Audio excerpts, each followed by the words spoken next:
Welcome back, esteemed practitioners and novices of the spiritual mat, to yet another enlightening sermon of the Church of the Wristlock, the beacon for those who tread the path where martial prowess meets cosmic wisdom.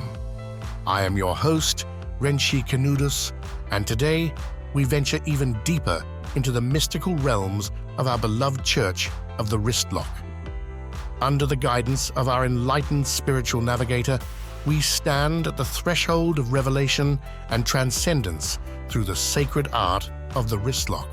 In the arena of our collective journey, where the mats become our sanctuaries and our spirits intertwine with the essence of combat and serenity, we gather with open hearts and eager minds. The wristlock awaits not as a mere technique, but as a pillar of our existence, a guiding light amidst the tumult of the world. Today, in Sermon number 5, we ascend to new heights of understanding and divine connection. So, secure your belts, straighten your GIs, and align your souls.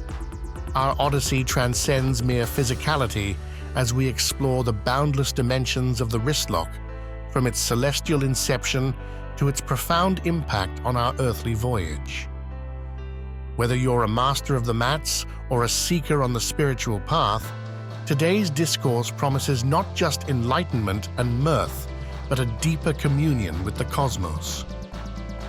Join us as we peel back the layers of mystery surrounding the wristlock, a technique revered for its capacity to unlock the secrets of life itself. Are you prepared for a transformation? Are you ready to embrace the wisdom of the ages? Then, with spirits high and hearts open, let us roll into the infinite. In the beginning, there was the wrist.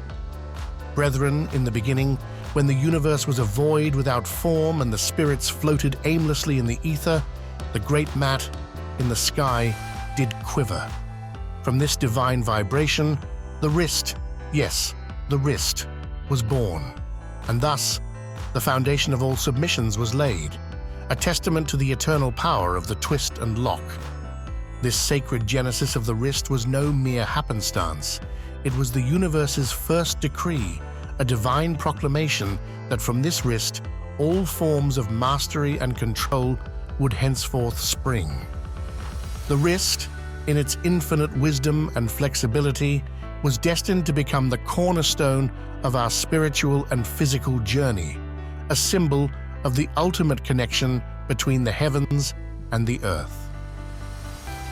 And so, as we gather here today, we stand, or rather grapple, on the shoulders of this monumental moment in cosmic history, ready to delve deeper into the mysteries and teachings of the wristlock.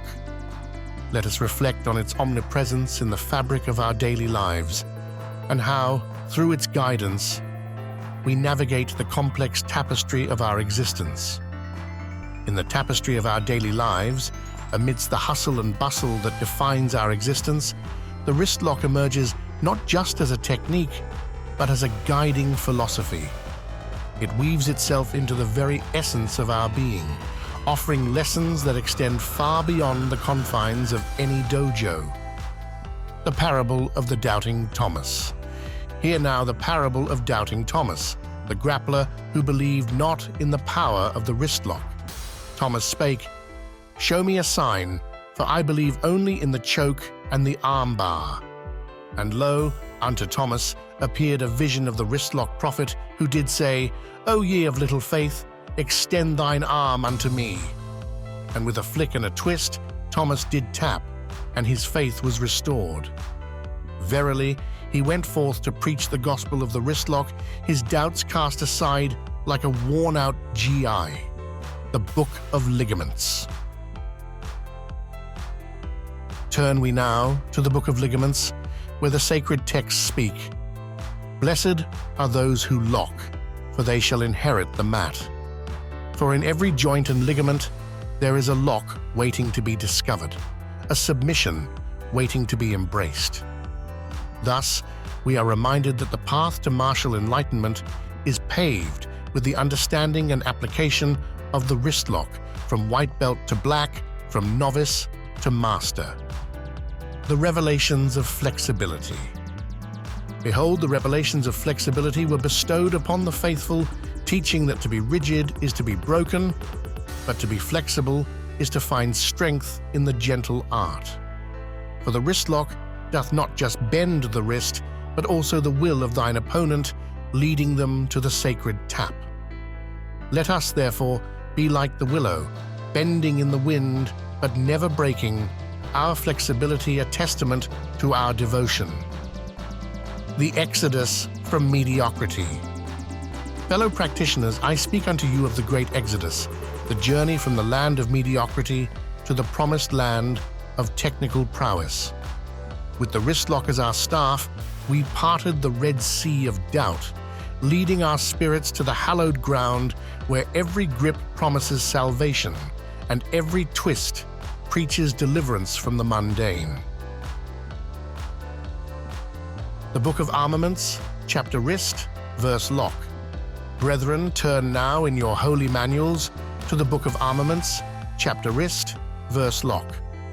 And lo, the practitioner, armed with knowledge and faith in the holy twist, shall lay hands upon the adversary. With a grip firm yet righteous, they shall apply the sacred twist.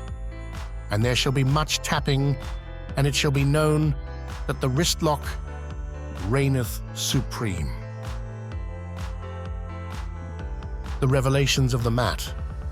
Behold, the revelations of the mat have shown us the path to transcendence lies not through strength nor speed, but through the divine grace of the wristlock.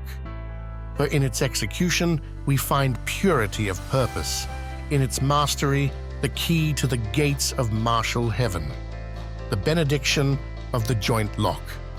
As we conclude today's sermon, let us join our hands, not in combat but in unity, celebrating the bond that ties us, the wristlock that guides us. May your joints be supple, your grips be strong, and your submissions be many. Go forth with the blessing of the twisted limbs, spreading the word of the wristlock to every corner of the earth.